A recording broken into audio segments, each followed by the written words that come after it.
The kindness of the little bird. Story.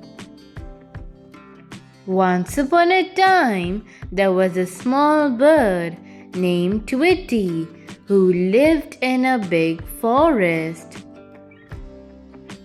One day, while flying, Tweety saw a thirsty rabbit struggling to find water. Without thinking twice, Tweety flew down and offered the rabbit some water from a small stream nearby. Tweety chirped happily and replied, "Kindness is not about knowing someone, it's about doing what's right."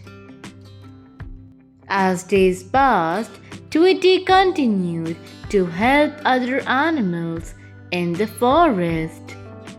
One day, a strong storm came and blew Tweety's nest away. The animals of the forest, who remembered Tweety's kindness, came together to build her a new nest. Tweety smiled, realizing that kindness she gave had returned in a beautiful way. Moral of the story: kindness always returns in unexpected ways. Thank you. Please like, subscribe, and get notified.